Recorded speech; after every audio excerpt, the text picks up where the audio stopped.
It's 7 o'clock. Welcome. Nice to see you again. I'm understanding it's one of the first meetings since Christmas we got here, so we're really privileged, you know. Any apologies for absence, please. We have received apologies for absence from Councillor Jane Dodson and Councillor Vicky Smith. Thank you. Chairman's announcements. Well, all I've got to say really is that if you're speaking, please use the mic so that they can pick it up on the our YouTube thing. Going to the minutes now. Item 3. No, are you happy with the minutes? No changes? So Councillor Hawkins wants to propose a seconder. Ruth Button. Well, this is going through a bit too quick, isn't it? Declarations of interest. Do we have any? No? Okay. Now we get to the big one now, item 5. And I think James is going to present that for us, please. Thank you, Chairman. And Happy New Year to everyone. So the first report before you today is a review of the councillor complaints handling procedure. It has been pointed out to me since that I maybe have got the appendices a little bit the wrong way around, because I've put the old procedure first at page 16 and the new version at page 30. So it's a little bit counterintuitive. But the old or current complaints handling procedure is at page 16 and the revised proposed one is on page 30. As you'll see in the body of the report, it has been some time since the procedure has been adopted. So the one we've currently got was adopted in September of 2011. You may recall about a year or so ago, we adopted a new model code of conduct that was put together by the Local Government Association. So I thought it was about time that we bring the complaints handling procedure up to date as well, so that we've got 2 pretty modern documents side by side rather than one that's quite aging. At paragraph 2.3, I've listed out some of the more notable changes in the revised procedure.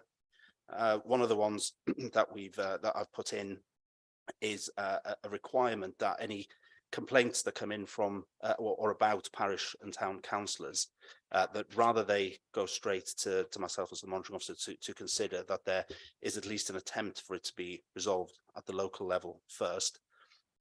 This is beneficial for all concerned from my perspective.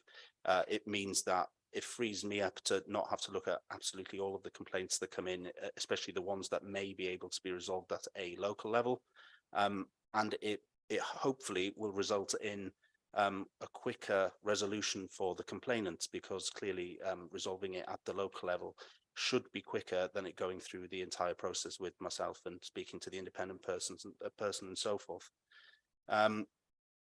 I've included clearer definitions as well about the different stages which a complaint goes through. I think sometimes for complainants particularly, that it can be a bit nebulous to them as to what the different stages of the procedure are. So I have tried to set those out quite clearly as to what happens when, particularly the initial assessment stage, which is the stage where I consider it myself to begin with, and then consult with the independent person to decide whether or not there is a case to answer, or whether or not the actual code is engaged. And that thereafter, if the decision is that the code is engaged, we then move on to the latter stages of the procedure. I've also provided some details around case management hearings. I believe it was Councillor Hunt who's emailed me about a typo that is in there. I have made reference to final determination hearings, FDH. I must have been thinking of President Roosevelt, because I put FDR for one of them. And I should have put FDH, so I have picked up on that. So I'm going to change that. And also I have put in a clearer explanation of the role of the independent person, because I don't think we previously had anything that went into any great detail around what the independent person's role in all of this is. I think it's handy as well for me to be able to point to when complainants put their complaints in, because otherwise I'm just pointing them to a section of the Localism Act, and Acts of Parliament are not the easiest things to read, especially for the lay person. I'm happy to take any questions that you might have on the merits of what I've put in there, any suggestions you might have about how to improve it. And obviously that the independent person is here as well to give his opinion on that as well. Thank you. Thank you for that. I'm going to suggest Nicholas Moss did have a word, but shall we deal with this now, or would you like to speak now? I know you are. Whatever you'd like me to do. Would you want me to comment on this, or shall I respond to people? Comment generally. Oh yeah, no, listen, I think this is a vast improvement on the previous system that you've got. And it has echoes of the procedure in North Herts, unsurprisingly, because James was involved in it as well in some detail. I think the whole point of this is to make clear, well, from my point of view, I think it's important that people understand that this is not a mechanism for complaining about councillor decisions lawfully taken through the back door that they don't happen to agree with. And I think I've noticed over time, there is a tendency on occasion for people to think, because they don't agree with a planning decision or whatever it happens to be, they'll have a pop at the councillors who took those decisions because they don't like the decisions, and then try to suggest that it's a conduct matter. So I think that this new process makes absolutely unambiguous that the system isn't there for that purpose. But equally, it sets out very plainly the high expectations of conduct expected of elected members serving their communities, and the sequencing that James has set out here, I think, enables people to follow it very simply and straightforwardly. Another point, of course, is that the ultimate mechanism is on receipt of a complaint that warrants being entertained and pursued is an investigation, but that's hugely complicated in terms of the public purse, highly expensive. Sometimes it's necessary. It's not to diminish serious complaints that do warrant proper investigation, but many complaints, certainly in my experience, that have come along, can arise through misunderstandings and can be resolved at a much lower level, much more quickly for the complainant, and much more efficiently for the authority, and much less consumption of time. And that's made clear in here as well. So I think there's a huge amount going for this, and certainly I would commend James for what he's done in putting it all together. But those are just my general observations to start with. I'm happy to take any other questions if anybody has anything. Thanks. I think you're very, very kind, actually, because I think a lot of the complaints we get, particularly at parish council level, tend to be motivated by other factors, personalities perhaps. Is there any questions anybody would like to ask? Yes, Thank you. A couple of questions. I'll take the first one was, is it by definition that all complaints are code of conduct complaints? Are there complaints which are not code of conduct complaints, which will be picked up by this procedure? Good question, because I think there is a bit of a misunderstanding out there as to what constitutes a code of conduct complaint and a complaint that isn't caught by the code. So a code of conduct complaint will be caught by what's in that particular document. It's in our constitution. It was adopted by the committee previous to this one being set up. The Audit and Governance Committee was adopted about 1.5 years ago. Breaches of that code are by definition a breach, are a code of conduct complaint. We sometimes get complaints, as Nicholas alluded to, maybe about council decisions. So someone might be unhappy about a decision that the planning committee took. They're not happy about it. Not a code of conduct complaint. We might get people complaining about, I've emailed my councillor 4 times and he's not responded. I want to put in a complaint. That's not a code of conduct complaint. So there are certain things that people will want to complain about, but the code of conduct itself that we've adopted is very clear about what falls into that and what doesn't. So what will normally happen is when a complaint comes in, I will assess it, go back and ask for a bit more information if I need it, and then I can make a determination as to whether or not it warrants further investigation or not under the code of conduct. As I said, that we will have complaints where it will just be a flat no, because it doesn't fall within that remit. Does that answer your point? Thank you for that. And I've got a a second question, if I may, which is that clearly parishes are now on the front line of complaints, and which has changed to the current procedure. I know in Much Haddon we have our own complaints policy, the first paragraph of which is that code of conduct complaints are not dealt with by the parish and town council, which means that if this is approved this evening, then parishes and town councils will need to be alerted to the fact of this change, and and to be advised that they may need to review their complaints procedures accordingly. I wondered if there was any plans to communicate that message. Well, by the letter of the law, under the Localism Act, that line that you read there is correct. It is the monitoring officer that looks at complaints. What I am proposing with the local resolution is for that conversation to at least take place, because a lot of the time, sometimes all the person wants is an apology sometimes. So whilst, for example, if a councillor has deemed to have been rude to someone, that may well be a breach of the code. However, if they have that discussion locally and the member realizes that they were wrong and apologise, the person might decide, do you know what, I'm happy with that. I don't want to take it any further. As I say, in the letter of the law, it is still the monitoring officer in the primary council that investigates or considers code of conduct complaints. But as I said, that new stage is just designed to try and resolve the things that can be resolved just by a simple apology or an explanation of what was actually meant or something of that ilk.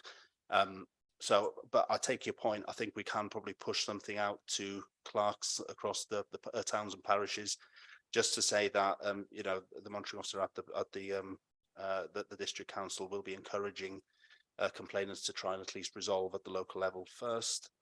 But if that's not possible, then it will come back to myself to look at. Nicholas, yeah, I You think- just wondered, just picking up on something that Councillor Hunt has mentioned, and James was having a chat, we were having a conversation earlier on.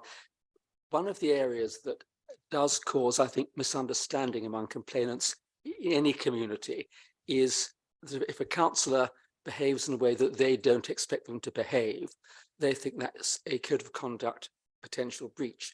But of course, the legislation is very careful and specific in referring to councillors acting in capacity. And I think one of the tests, and this is something that we'll come on to in the appendix, one of the tests that's always applied to complaints is whether, before you proceed to the next stages, is whether the member complained of was acting in capacity, not incapacity, but in, two words, incapacity, whether they were doing something connected with the council rather than acting as, you know, Fred or Frida Smith, who happens to be a councillor, but acting as Councillor Frida or Fred Smith.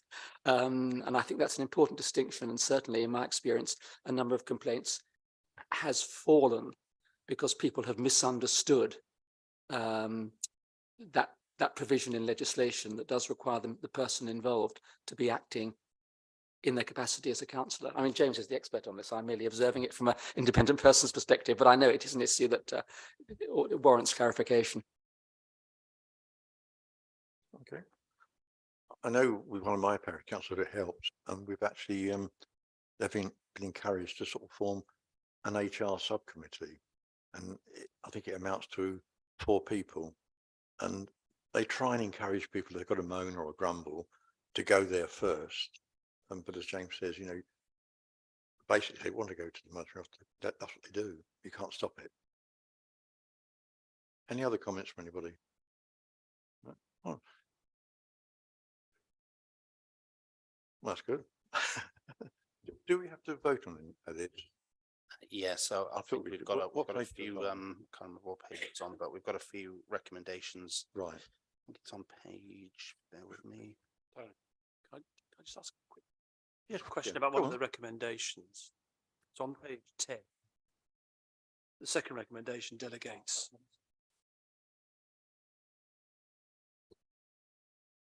So the second recommendation allows for the delegation of sorry. The page 10 is the old. No, No? page 10 does have the Is that recommendation. right? Sorry. It was just it allows delegation to head of legal plus the vice chair and the chair of this committee to make amendments to the policy. I just wondered how this committee might be informed of any amendments that are made. At whatever time. Yeah, that's a fair question, Councillor Pope.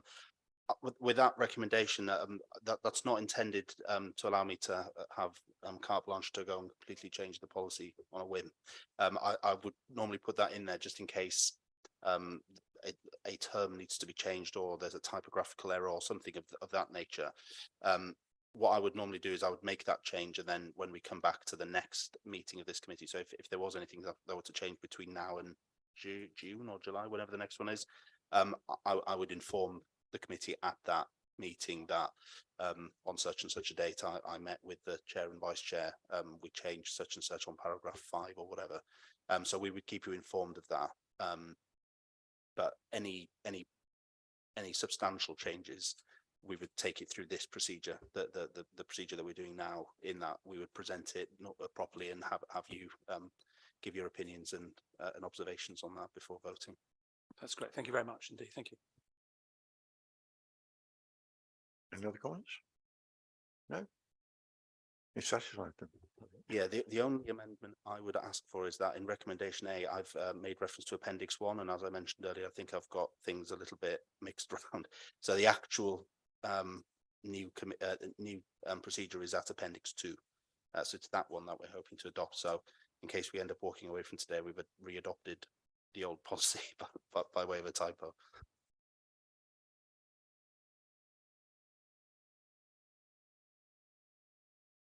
I just mentioned one thought. I mean, I've one or two minor points, but I can mention to James, on another occasion, just whether the committee is minded just to look at page 48.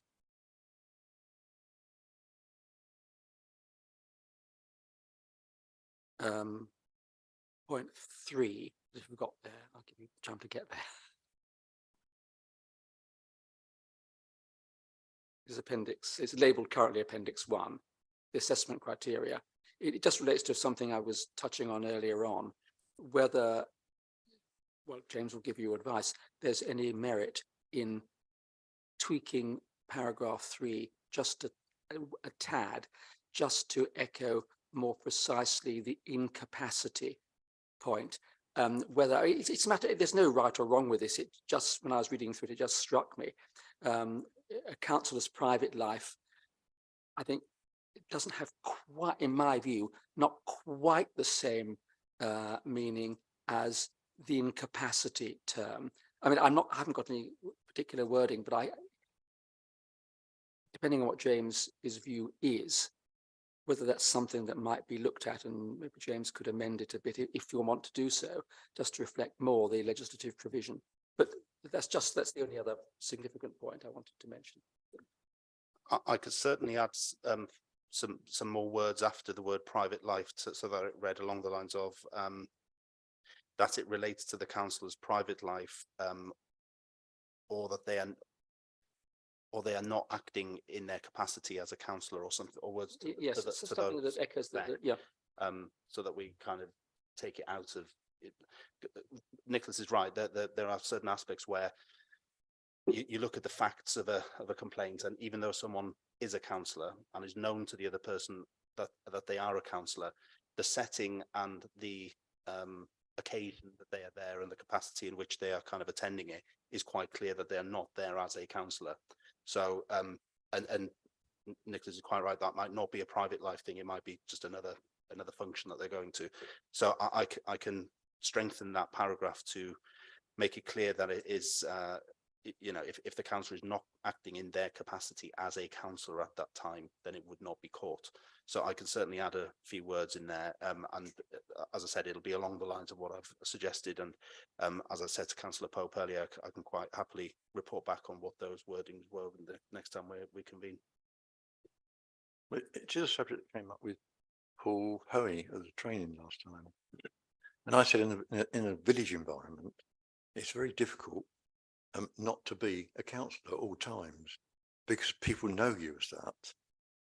So I say it to the parish councillors sometimes in the villages I look after, and I say, sometimes you've almost got to be telling people that you're acting as an individual on this, you're not acting as a councillor.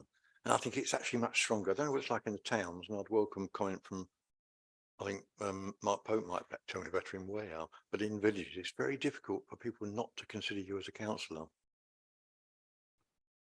I think you're right. Was there a case, some case law on this about how difficult it is to sort of distinguish between someone who is a councillor but acting outside of their councillor role?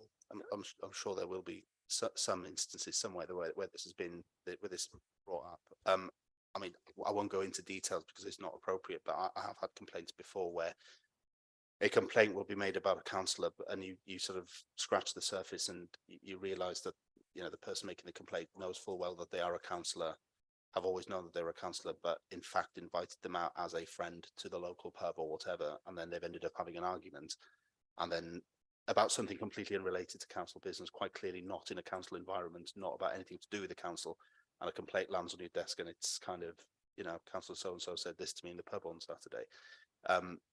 So I think a lot of it is common sense. I think you do kind of look at the situation, what capacity they're there as, and you try and sort of apply that common sense as to what the circumstances are. But yeah, as I say, going back to the point that was made by Nicholas, I do take the point that could be strengthened at paragraph 3 of that criteria. So I'll certainly put something in there.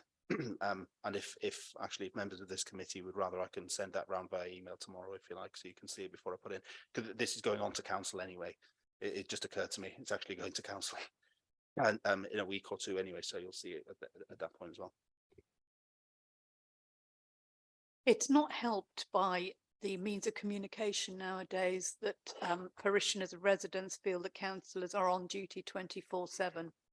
Especially on social media. I mean, the expectation is you reply to them wherever, whenever, and if you happen to be in a restaurant having a nice meal and they want to tell you about their bins, they will. It's actually quite true, because I had the experience over before Christmas, and somebody rang me up, and it was about 7 o'clock, 8 o'clock in the evening, and they said, first thing they said to me, are you working at the moment? And I said, well, how can I help you? So it's difficult. Okay. Oh, my screen's gone off again. All right. Was there any other points, Nicholas, you wanted to bring in?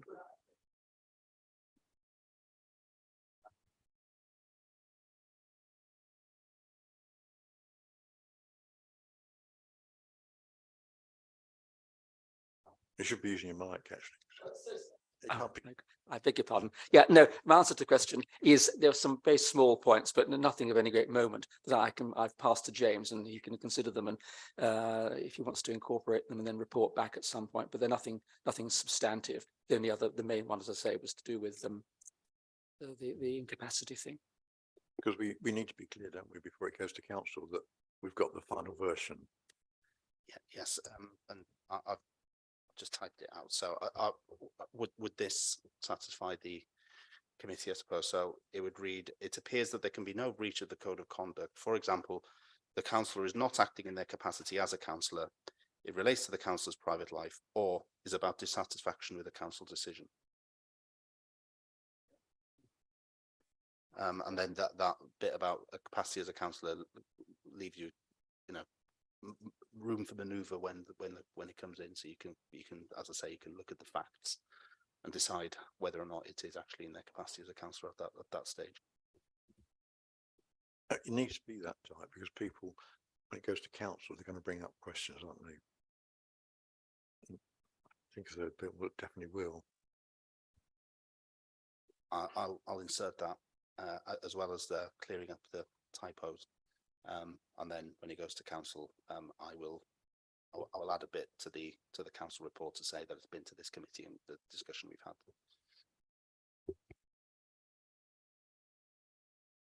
Do we now have to agree the 2 points, subject to your revisions that you'll submit to us again? Yes. Just check in recommendation A, you talk about the complaints handling procedure is contained and it's now appendix 2. So we're just approving appendix 2, not the other appendices. They're just there for support. They're just supporting. So there's two appendices to the report, Appendix 1, Appendix 2, and then the other ones which are unhelpfully marked Appendix 1, 2, 3, and 4 are actually appendices to the procedure, if you like. So once it's adopted, the procedure will obviously move away from this report, and appendices 1 to 4 will be in relation to that policy. So that it is unhelpful that they're both termed appendix, which, you know, that's where the confusion is, I think. But for this report, there are only 2 appendices. Thanks. Okay, do we need a proposal then and a seconder, please? Who won't have a choice? Councillor Higgins proposed and Councillor Buckmaster, I think was sorry. That's, have we actually looked at the SDA one? Are we looking at both on that? Do both. Both, yeah. I'll be happy with that, everyone. Yeah, thank you. Oh, yes, we do need to vote, don't we? Thank you. I did it last time and I voted as vice chair and I didn't got the vote. Yeah, all those in favour then. Yes. Thank you. So where are we next then? Got to go back to the agenda now. Let's trouble these systems. There we are. I bet it's James again, isn't it? It is, yes. I just noticed. So, Yes, apologies. I am the reason that you're all sat here tonight with my 2 reports. As you will have seen in the body of the report, it is a requirement that I bring to you a summary of standards complaints that we've had over the last period. Unfortunately, and this is probably to do with the fact that we went from reporting to audit and governance and then reporting to this newly formed committee. It was missed off at the first meeting of this newly formed committee, so I apologise for that. So the précis that you've got at 2.5 does cover a wider period than it would otherwise have done. As I alluded to earlier, it's not appropriate for me to go into too much details around who the councils that were complained of are and which parishes are involved, but you will see a kind of a list of the complaints that we've had, kind of straddling over from the end of 2021 and then throughout the beginning part of 2022. You will see in the 3rd column, none of them were felt to be serious enough to proceed to an investigation or a subcommittee hearing. They were all dealt with at the initial assessment stage, which, as I said, in relation to the previous agenda item, is where I look at it as the monitoring officer and I have a meeting with Nicholas as the independent person. We sit down, we discuss what the complaint is, and we sort of go through the code of conduct and decide whether or not the code is engaged, and we form a decision. You'll see in the 3rd column, most of them are no breach found, or the complainants have kind of decided to, or they've not provided information that I've requested, which meant that we weren't able to consider them any further. You'll see as well, the first complaint of 2022, there was not a standards matter. This is as Councillor Hunt was asking earlier, where someone wants to make a complaint which is clearly not a standards complaint. So we go back and just say that.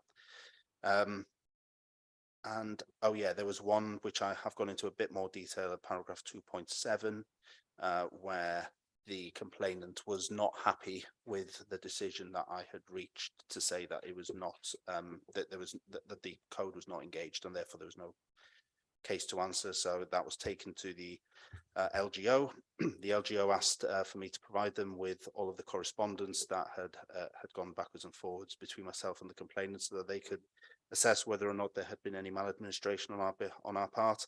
They looked at that, they came back and said no, everything was fine, and they declined to look at it any further, and therefore that one fell away. I'm happy to take any questions you may have on any of those. Over to you. Councillor Higgins. Yeah, thank you. Just wondering why complaint 08 of 21 is not listed.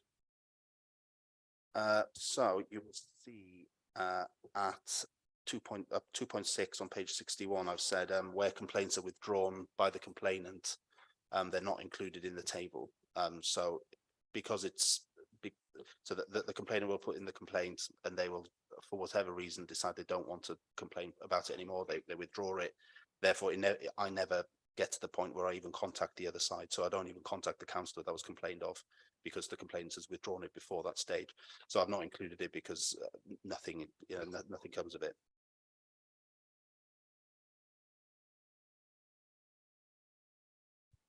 I guess that applies to 04 of 22 as well. Yeah. Thanks. Yes, Can I just ask, you've got the 05 and the 07 where you've got ongoing. Have you finished with those complaints? So the 0522 is currently being dealt with by the Deputy Monitoring Officer. I did speak to the Deputy Monitoring Officer this morning, yesterday would have been, ahead of today's committee. It's not quite finished yet, but it is being concluded and should be concluded imminently. 0722 is still with myself. I have this came in towards the back end of 2022, towards sort of the Christmas madness. So I've asked for a bit more information from the clerk of that particular council. That has been received by myself, and then I'll be looking into it a bit more. I had a few questions that I wanted the clerk to answer, which have now been answered, and I will consider it further after that.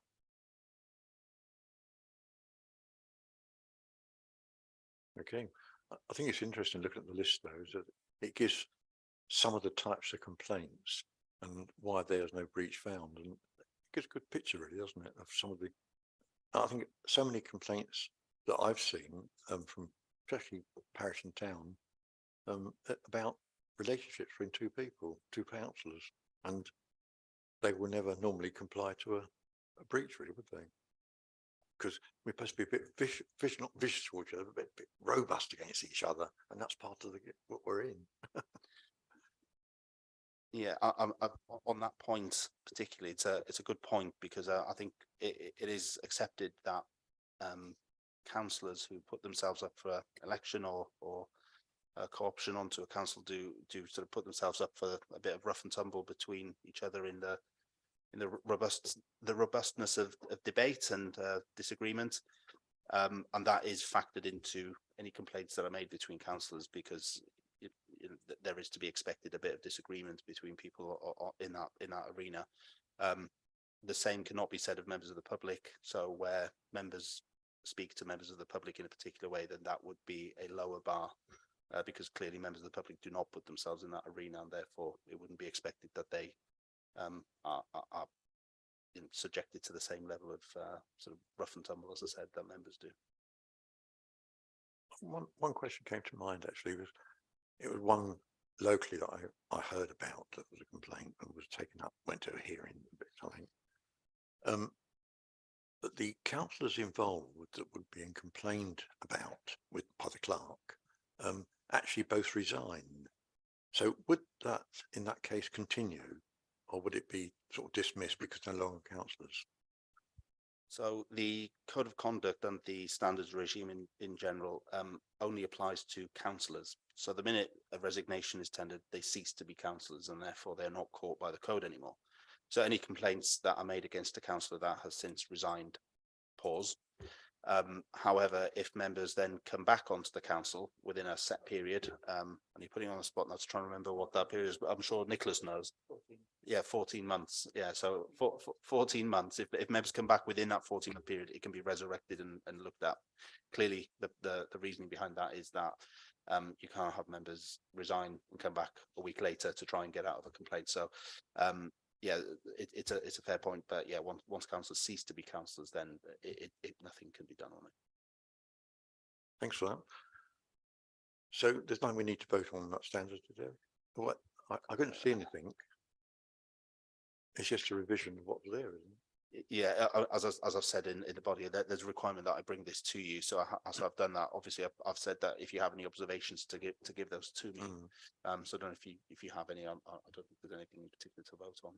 Only the comments we've made really. I mean, just general points, aren't they? So that's fine. Don't need to vote on it. Thank you.